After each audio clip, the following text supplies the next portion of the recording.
UN നെതന്യാഹുവിനെതിരെ വലിയ കൂകിവിളികളൊക്കെ നടത്തിയത് നമ്മൾ കണ്ടായിരുന്നു. എന്നിട്ട് ഇവിടുത്തെ മലയാള മാധ്യമങ്ങളൊക്കെ അത് നെതന്യാഹുവിന്റെ UN പൊരിച്ചടുക്കി കൂകി വിളിച്ചു, നെതന്യാഹു ഇപ്പോൾ ഇസ്രായേലിൽ നിന്ന് പുറത്തിറങ്ങുന്നില്ല എന്നൊക്കെ പറഞ്ഞിട്ട് ഇവിടെ കുറെ എണ്ണം കൈകൊട്ടി സന്തോഷിക്കുന്നതൊക്കെ കണ്ട്. ഇപ്പോൾ യൂറോപ്യൻ യൂണിയനും ഇസ്രായേലും കൂടി ഇറാന് 8ന്റെ പണിയല്ല 58ന്റെ പണി കൊടുത്തിരിക്കുകയാണെന്നാണ് പറയേണ്ടത്.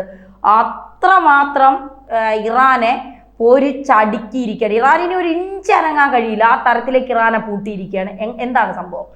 നമ്മുടെ ഈ കേരളത്തിലെ മാധ്യമങ്ങളെ പറ്റി ആദ്യം സംസാരിക്കണം. അതായത് ഈ കേരളത്തിലെ മാധ്യമങ്ങൾ ഈ ഹമാസോളികൾ എന്ന് വരെ വിളിക്കേണ്ടി വരും. തീർച്ചയായിട്ടും അത് വിളിക്കുന്നതിൽ ഒരു തെറ്റുമില്ല. അതായത് ഈ മാധ്യമങ്ങൾ, മുഖ്യധാര മാധ്യമങ്ങൾ, ഇവർക്ക് ഈ പറയുന്ന ഈ ഹമാസിനെതിരെയുള്ള രീതിയിൽ സംസാരിക്കാനുള്ള ഈ അടുത്താണ് ഹമാസിന് തീവ്രവാദി എന്ന് തന്നെ ഇവർ പറഞ്ഞു തുടങ്ങിയത്.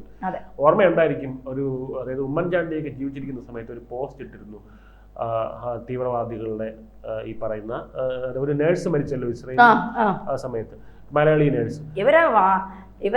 ഇവരെ നന്മയോളികളാക്കിയത് സ്വരാജ. അതെ, സ്വരാജിനെ പറ്റി അയൽ രാജ്യം എന്നാണ് അയാളെ വിളിക്കേണ്ടത്. ശരിക്കും പറഞ്ഞാൽ ഇന്ത്യ ഒഴിച്ച് ബാക്കി എല്ലാ രാജ്യത്തിനോട് സ്നേഹമുള്ളവന്റെ പേര് സ്വരാജ്. എന്തൊരു വിരോധാഭാസം. എന്തായെങ്കിലും പോട്ടെ. അപ്പൊ ആ സമയത്ത് ഉമ്മൻചാണ്ടിയൊക്കെ മിനിറ്റിന് പോസ്റ്റ് ഇട്ട് ഒരു മിനിറ്റുകൾക്കുള്ളിൽ തന്നെ തിരുത്തി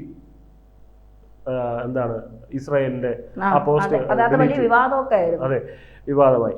പക്ഷെ ശശി തരൂർ മാത്രമാണ് ഇപ്പോൾ ഹമാസിനെ തീവ്രവാദികളെന്ന് ഉറച്ച നിലപാടിൽ വിളിക്കുന്ന ഒരേ ഒരു കോൺഗ്രസ്സുകാരൻ. അപ്പോൾ ഇപ്പോൾ ഈ പറയുന്ന, അതായത് അവിടെ ബെഞ്ചമിൻ നെതന്യാഹുവിനെ അവിടെ കൂക്കുവിളി കിട്ടി, UN നിന്ന് പുറത്തായി. ഈ പറയുന്ന 142 രാജ്യങ്ങൾ പാലസ്തീൻ എന്ന രാജ്യത്തെ, സാങ്കല്പിക രാജ്യത്തെ അംഗീകരിച്ചു എന്നൊക്കെ പറയുന്നത്. അപ്പം ഈ UN അംഗീകാരം കിട്ടുന്ന എന്തോ വലിയ കാര്യം പോലെ പറയുന്ന 142 വോട്ടുകൾ കിട്ടുക എന്നുള്ളതാണ് അതിനർത്ഥം. അതായത് മനസ്സിലാക്കണം, UN പാസ്സാക്കാൻ ഇനി ഒന്നും വലിയ പാടുള്ള കാര്യമൊന്നുമല്ല. നമ്മൾ എന്താ പറയുക, ചന്ദ്രനെ പിളർത്തി എന്ന് നമുക്ക് അവിടെ പാസ്സാക്കി എടുക്കാൻ പറ്റും. പ്രേതമുണ്ട് എന്ന് പാസ്സാക്കി എടുക്കാം. പ്രേതമുണ്ട്, 142 രാജ്യങ്ങൾ പ്രേതത്തിൽ വിശ്വസിക്കുന്നുണ്ട് എന്ന് പറഞ്ഞ് വേണമെങ്കിൽ പാസ്സാക്കി. പുതിയ രാജ്യത്തിന്റെ പേര് പറഞ്ഞിട്ട് അങ്ങനെ ഒരു രാജ്യം ഉണ്ട് എന്ന് പറഞ്ഞാൽ മതി. ഈ പിന്നെ എന്താണ് ഈ നമ്മുടെ ഈ ഒരു ഇവിടുന്ന് പോയൊരു നിത്യാനന്ദ എന്ന് പറഞ്ഞൊരു സ്വാമിയുണ്ട്. അദ്ദേഹം കൈലാസ 200 വർഷം ജീവിക്കുന്ന അദ്ദേഹം പറഞ്ഞിട്ടുള്ള, അറിയില്ല എന്താണ് കൈലാസം എന്ന് പറഞ്ഞ പാസ്പോർട്ട് കറൻസി ഒക്കെ ഉണ്ടാക്കി രാജ്യം. അത് ശരിക്കും പറഞ്ഞാൽ അവർക്കൊന്നും വലിയ ഇതുപോലെ ഫണ്ടൊന്നും ഇറക്കി പിന്തുണയൊന്നും UN പിന്തുണ 142 രാജ്യങ്ങളുടെ പിന്തുണ നേടാൻ പറ്റാത്തുണ്ടോ? ഇല്ലെങ്കിൽ അവർക്കും ഒരു രാജ്യം അത് എവിടെയെന്ന് പോലും ആരും അറിയണ്ട, രാജ്യമായിട്ട് അംഗീകരിക്കാവുന്നേ ഉള്ളൂ. അപ്പോൾ ഇത് വലിയ കാര്യമുള്ള കാര്യമൊന്നുമല്ല. അതിനെയാണ് ഇവർ വലിയ പൊക്കി പിടിച്ചുകൊണ്ട് നടക്കുന്നത്. അതായത് ഈ പാലസ്തീൻ എന്നുള്ള രാജ്യത്തിന് ഇത്ര അംഗീകാരം കിട്ടി, കണ്ടില്ലേ നെതന്യാഹുവിന് കൂക്കുവിളി, അവസാനം കിട്ടേണ്ടത് കിട്ടി. ഇവിടെ എന്താ പറയാ, മിസൈലുകൾ നേരിട്ട മനുഷ്യൻ, അതായത് അവിടെ ഈ പറയുന്ന പോലെ ക്രിമിനൽ കുറ്റങ്ങൾ നേരിട്ടുകൊണ്ടിരിക്കുകയാണ്. അതായത് കോടതിയിൽ ക്രിമിനൽ കുറ്റങ്ങൾ നേരിട്ടുകൊണ്ടിരിക്കുന്ന മനുഷ്യനാണ് കൂക്കുവിളി എന്നിട്ട് കരയാൻ പോകുന്നത്. അപ്പം അതവിടെ നിൽക്കട്ടെ. എന്തായാലും UAE ഭരണാധികാരികൾ അവിടെ നിന്ന് ഇദ്ദേഹത്തിന്റെ പ്രസംഗം മുഴുവൻ കേട്ടിരുന്നു. അത് മാത്രമല്ല UAEയുടെ വിദേശകാര്യമന്ത്രി അവരും അവിടെ ഇരുന്ന് അദ്ദേഹത്തിനോട് പോയി കാണുന്ന കാഴ്ചയൊക്കെ ഉണ്ട്. അദ്ദേഹത്തിന് പോയി നേരിട്ട് സംസാരിക്കുന്ന കാഴ്ചയൊക്കെ ഉണ്ടായിരുന്നു. അപ്പോൾ ഈ പറയുന്ന മുസ്ലിങ്ങൾ അവിടെ, ഈ പറയുന്ന മുസ്ലിങ്ങൾ അവിടെ ഉണ്ടായിരുന്ന മുസ്ലിങ്ങളെല്ലാം തന്നെ ഇങ്ങനെ ബഹിഷ്കരിച്ചു എന്നൊക്കെ പറയുന്നത് വെറുതെയാണ്. UAEയിലുള്ളത് മുസ്ലിംസ് ആണല്ലോ. അപ്പൊ അങ്ങനെയല്ല, അവിടെ നിന്ന് ഇറങ്ങിപ്പോയിട്ടുള്ളത് ജിഹാദികളാണ്. അതാണ് ആദ്യം മനസ്സിലാക്കേണ്ടത്. മുസ്ലിങ്ങൾ ബഹിഷ്കരിച്ചിട്ടില്ല, അവിടെ നിന്ന് ഇറങ്ങിപ്പോയിട്ടുള്ളത് ജിഹാദികൾ എവിടെയും ഉണ്ട്. ഇന്ത്യയിലും ഉണ്ട്, കേരളത്തിലും ഉണ്ട്, ഈ പറയുന്ന UN അകത്തുണ്ട് ജിഹാദികൾക്ക് കയറിപ്പറ്റാൻ സ്ഥലമില്ല. എന്താ പറയുന്നത്, മോഹൻലാലിന്റെ സ്ലീപ്പർ സെൽ ഫാൻസ് എന്ന് പറയുന്ന പോലെയാണ്. നമുക്ക് ഇത് എവിടെ ഉണ്ടായിരിക്കും മോഹൻലാലിന്റെ ഫാൻസ് നമുക്ക് അറിയാൻ പറ്റില്ല. കേരളത്തിൽ എവിടെ ചെന്നാലും ഒരു മോഹൻലാൽ ഫാനിനെ കാണാൻ പറ്റുമെന്ന് പറയുന്ന പോലെ ലോകത്ത് എവിടെ ചെന്നാലും ഒരു ജിഹാദി ഉണ്ടായിരിക്കും എന്നുള്ളതാണ് ഏറ്റവും വലിയ ഒരു കാര്യം. അപ്പം സകല ഈ എന്താണ് ഇവർ നമ്മൾ വിളിക്കുന്ന പേരാണ് ഹമാസോളികൾ എന്നുള്ളത്. അപ്പോൾ ഈ അങ്ങനെ ഒരു കോയിൻ സോഷ്യൽ മീഡിയയിലുള്ള ഒരു കോയിൻ ടേമാണ് അങ്ങനെയുള്ളൊരു പേര്. അപ്പോൾ ഈ ഹമാസോളികൾക്കും ഈ എന്താണ് തലമണ്ടയ്ക്ക് അടിയേറ്റുന്ന ഒരു പരിപാടിയാണ് ഇപ്പോൾ അങ്ങനത്തെ ഒരു വാർത്തയാണ് ഇപ്പോൾ വരുന്നത്. അതായത് സകല അന്താരാഷ്ട്ര മാധ്യമങ്ങളിൽ ഈ വാർത്ത വന്നു. പക്ഷേ ഇത് കേരള മാധ്യമങ്ങൾ മുക്കി. അവർ മുക്കുന്നത് നമുക്ക് പൊക്കുക എന്നുള്ളതാണ് നമ്മുടെ ജോലി. അതുകൊണ്ട് ഉണ്ട്. അപ്പോൾ അതുകൊണ്ട് ഐക്യരാഷ്ട്രസഭയുടെ ഈ പറയുന്ന നീക്കത്തിന് ശേഷം ഈ എന്താണ് ഇറാൻ ഉപരോധങ്ങൾ വീണ്ടും യൂറോപ്യൻ യൂണിയൻ സ്ഥിരീകരിച്ചിരിക്കുകയാണ്. ഇറാന് മേലുള്ള ഉപരോധങ്ങൾ. അതിന്റെ ഭാഗമായിട്ട് ഇറാനിയൻ സെൻട്രൽ ബാങ്കിന്റെ ആസ്തി ഉൾപ്പെടെ മരവിപ്പിച്ചിരിക്കുകയാണ്. അതായത് മർമ്മത്താണ് അടിച്ചിരിക്കുന്നത്. ഈ ഇറാനിയൻ സെൻട്രൽ ബാങ്ക് എന്ന് പറയുന്നത് നമ്മുടെ ഇതാണ്, റിസർവ് ബാങ്ക് എന്നൊക്കെ പറയുന്ന പോലത്തെ ബാങ്കുകളാണ്.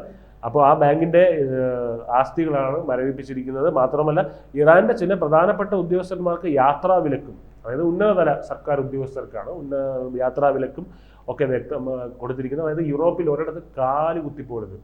യൂറോപ്പ് എന്ന് പറയുന്നത് എത്ര രാജ്യങ്ങളുണ്ട്, 27 രാജ്യങ്ങളുടെ അല്ലേ, 27 രാജ്യങ്ങളുടെ ഒരു കൂട്ടായ്മയാണ്. അവിടെ ഒരിടത്തും കാല് കുത്തിപ്പോരുത്. എത്രയാണ്? 27 ഷെങ്കൻ വിസ പറയുമ്പോൾ 27 പറയുന്നത്, 28 ഇപ്പൊ പറയുന്നുണ്ട്. അതെ. അപ്പൊ എന്തായാലും അങ്ങനെയുള്ള ഈ 27 രാജ്യങ്ങൾ അതായത് പ്രേക്ഷകർ കമന്റ് ചെയ്യൂ, നമുക്ക് തെറ്റുപറ്റി പോയെങ്കിൽ ക്ഷമിക്കുക, കമന്റ് ചെയ്യൂ. അപ്പൊ എന്തായാലും 27 ആണെങ്കിലും 28 ആണെങ്കിലും അവിടെ ഒന്നും തന്നെ ഇവർക്ക് പോകാൻ പറ്റില്ല. ഇനിയിപ്പോ 52 ഉണ്ടെങ്കിലും പോകാൻ പറ്റൂല എന്നുള്ളതാണ്. എന്തായാലും കേൾക്കുമ്പോൾ സ്വാഭാവികമായിട്ടും ഈ ജിഹാദി ബുദ്ധിയുള്ള മരമണ്ണകൾ ചിന്തിക്കുന്നത് അതിപ്പോ ഉപരിച്ച് എന്താ, ഇറാൻ അങ്ങ് വളരും, ഇറാന് ഇങ്ങനെ ആയിരിക്കണം, ഇറാൻ ഇതൊക്കെ ഒരു പ്രശ്നമുണ്ടോ, നമ്മളെ ഖാമനേയി അവിടെ ഇരിക്കല്ലേ എന്ന് പറയും. പക്ഷേ ഈ മരമണ്ണകൾ മനസ്സിലാക്കേണ്ട ഒരു കാര്യമുണ്ട്.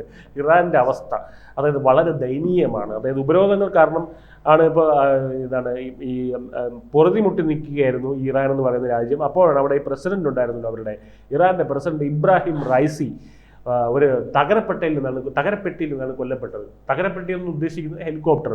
അതായത് ഈ കഴിഞ്ഞ വർഷങ്ങളിൽ പോലും ഇറാന്റെ പ്രസിഡന്റ് ആയിട്ടുള്ള ഇബ്രാഹിം റൈസ് 80കളിലെ കാലഘട്ടത്തിലെ ഒരു ഹെലികോപ്റ്ററിലാണ് സഞ്ചരിച്ചുകൊണ്ടിരുന്നത്. നമ്മുടെ നാട്ടിൽ ഈ കൃഷി സ്ഥലത്ത് ഈ മരുന്നടിക്കാൻ പോലും ഇതിനേക്കാളും മികച്ച ഹെലികോപ്റ്ററുകൾ ഉപയോഗിക്കാറുണ്ട്. അപ്പോഴാണ് പിണറായി വിജയൻ പോലും 1 കോടിയുടെ ഹെലികോപ്റ്റർ വാടകയ്ക്കാൻ പോകുന്നതെന്നുള്ള കാര്യം പിണറായി വിജയൻ പോലും എന്ന് പറയാൻ കാരണം കേരളത്തിന്റെ മുഖ്യമന്ത്രി മാത്രമാണ്. അപ്പോഴാണ് ഒരു രാജ്യത്തിന്റെ തലവൻ 80കളിലെ തകരപ്പെട്ടിയിൽ കട്ട എന്ന് പറഞ്ഞാൽ അതിലെ ഹെലികോപ്റ്ററിൽ പറഞ്ഞു പൊയ്ക്കൊണ്ടിരുന്നത്. അപ്പോൾ അതിൽ ക്രാഷായാണ് അദ്ദേഹം മരിക്കുന്നത്.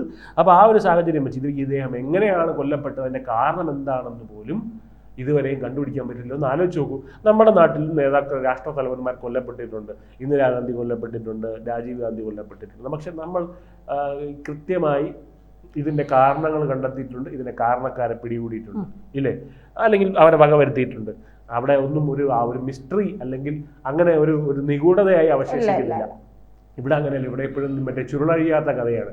അവിടെ മറ്റേ ബാബു രാമേന്ദ്രൻ സാറുണ്ടെങ്കിൽ അവിടെ അവിടുത്തെ ബാബു രാമേന്ദ്രൻ സാറുണ്ടായിരിക്കുമല്ലോ, അവരൊക്കെ ഇങ്ങനെ വീഡിയോ ചെയ്യും, വല്ലാത്തൊരു കഥയാണ് എന്നും പറഞ്ഞ് ഇദ്ദേഹം, അതായത് എന്താണ് അദ്ദേഹത്തിന്റെ പേര്, റൈസി അല്ലേ, പ്രസിഡന്റ് ആയിട്ടുള്ള ഇബ്രാഹിം റൈസിയുടെ ഒരു പോക്ക് അതൊരു വല്ലാത്തൊരു പോക്കായി പോയി എന്നൊക്കെ പറഞ്ഞ് ഇപ്പോഴും നിഗൂഢതയാണ്, ചുരുളഴിയാത്ത രഹസ്യം. അതെ, നല്ല പരിപാടിയല്ലേ. അപ്പൊ അതുപോലെയായിരിക്കും അങ്ങനെ. കാരണം ഇത് രാജ്യത്തിന്റെ അവസ്ഥയാണ്. അപ്പൊ ഈ രാജ്യത്തിനെ പറ്റിയാണ് നിങ്ങൾ ഇവിടെ ഇരുന്ന് പൊക്കി അടിക്കുന്നതെന്ന് ആലോചിക്കണം. ഖമനേയി കുറെ എവിടെ നിന്നൊക്കെ യുറാനിയം പൊക്കിക്കൊണ്ട് പോയി ആറ്റം ബോംബ് ഉണ്ടാക്കാൻ നോക്കി എന്ന് വെച്ചിട്ട് അത് ഈ വലിയ കാര്യമാണെന്ന് വിചാരിക്കരുത്. കാരണം നോർത്ത് കൊറിയയ്ക്കും ഉണ്ട്, അമേരിക്കയ്ക്ക് നേരെ തിരിച്ചു വെച്ചിട്ടുണ്ട്. ട്രംപും ഇന്ത്യ അപ്പൊ നോർത്ത് കൊറിയയ്ക്കും. അപ്പൊ ഈ ആണവ ശേഖരം ഉണ്ടെന്നുള്ളത് ഒരു വലിയ കാര്യമായിട്ട് കരുതരുത്. ആ രാജ്യത്തിന്റെ സമ്പദ് വ്യവസ്ഥയെ പറ്റി അതൊന്നും കാണിക്കുന്നില്ല. ലോകത്തിലെ ഏറ്റവും സാമ്പത്തിക ശക്തി സമ്പന്ന രാജ്യങ്ങളായിട്ടുള്ള ഈ ഗൾഫ് കൺട്രീസിന് ആണവശേഖരം ഇല്ല. അതിനർത്ഥം അവർക്ക് ആണവശേഖരം ഉണ്ടാക്കാൻ പറ്റൂല എന്നുള്ളതാണ്. അതിന് സമ്മതിക്കില്ല. ഇനിയിപ്പോൾ അത് ലേറ്റായി പോയി. ഇതിനകത്ത് ഇവരതിനകത്ത് ബിസിനസ് ഒക്കെ ചെയ്ത് സമാധാനപ്രിയരാണ്. ബേസിക്കലി അവർ സമാധാനപ്രിയരാണ്. ഇവന്മാരെ കാരണം ഇപ്പൊ സമാധാനം ഇല്ല. ഈ അവാസ് പൂർത്തിയും പാകിസ്ഥാനും കൂടെ ഇപ്പൊ വന്ന് കയറിയിട്ടുണ്ട്. ഇവന്മാരെ കൊണ്ട് ജാക്കയില്ലാതിരുന്നപ്പോ ഇവനും കൂടെ കയറി വന്നിട്ട് പറയണ എന്നാ ഞങ്ങൾക്ക് നിങ്ങൾ എന്നിട്ട് ഇവന്മാര് അപ്പൊ ഇവര് ശരി പൊരുതാന്നൊക്കെ പറഞ്ഞപ്പോ അടുത്ത ആഴ്ച തന്നെ പുതിയ ഏണയും പിടിച്ചോണ്ട് വന്നേക്കണം. അതായത് ഇവര് സൗദി വിചാരിച്ച് കുഴപ്പമില്ല, ഇതിപ്പോ വല്ലപ്പോഴും ഒക്കെ ഒരു പ്രശ്നം ഉണ്ടാകുമ്പോ നമ്മൾ കൂടെ നിന്നാ പോയാ അത് കുഴപ്പമില്ല. ഇപ്പൊ അടുത്ത ഫസ്റ്റ് ഭൂലോക തല്ലുള്ളി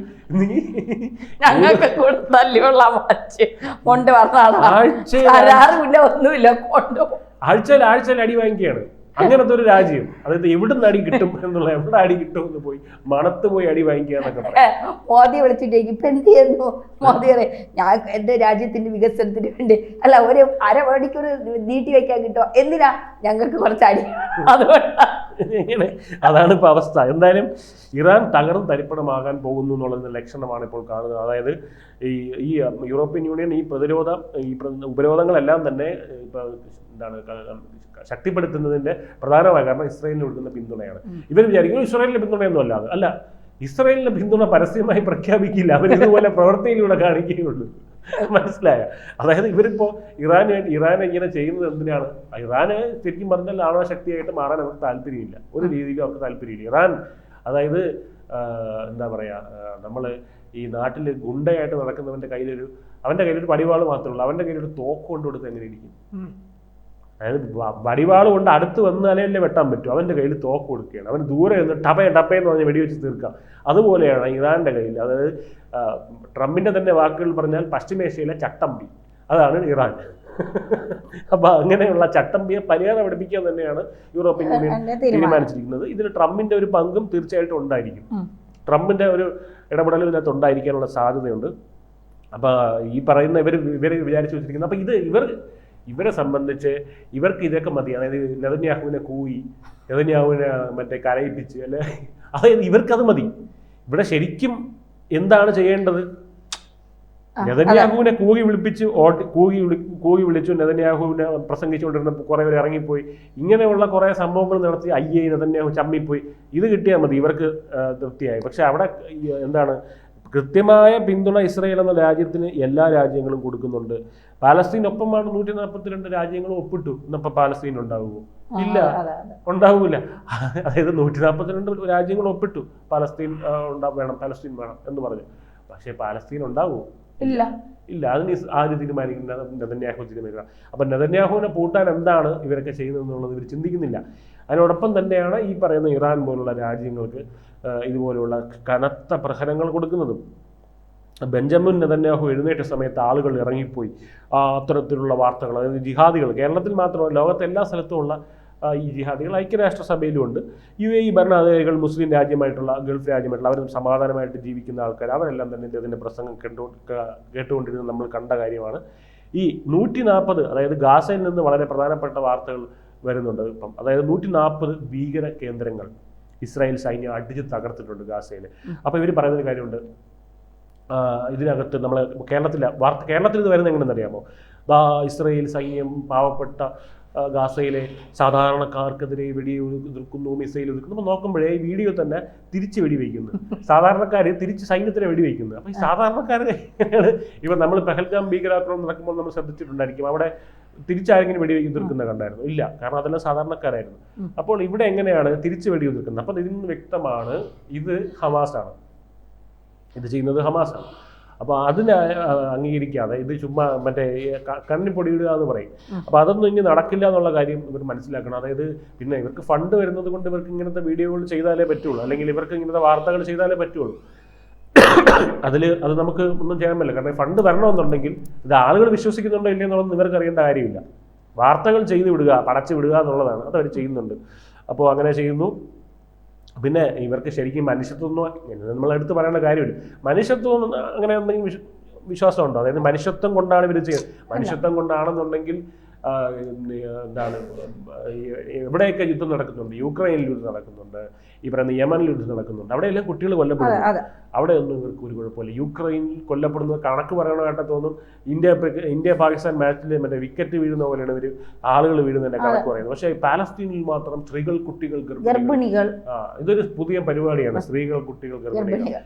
ഇപ്പൊ വിജയിന്റെ റാലി നടന്ന സമയത്തും പറഞ്ഞു സ്ത്രീകൾ, കുട്ടികൾ, ഗർഭിണികൾ. അത് പറഞ്ഞത് സ്ത്രീകൾ, കുട്ടികൾ, ഗർഭിണികൾ. കാരണം ഇതൊരു അവിടെ പറയണം, കാരണം അവിടെ അത്ര അത് പിന്നെ അവിടെ എടുത്ത് പറയണം. കാരണം രാഷ്ട്രീയക്കാരന്റെ വിജയ് എന്ന രാഷ്ട്രീയക്കാരനെ കാണാൻ സ്ത്രീകളും വരണം, കുട്ടികളും ഗർഭിണികളും വരേണ്ട ആവശ്യമില്ല.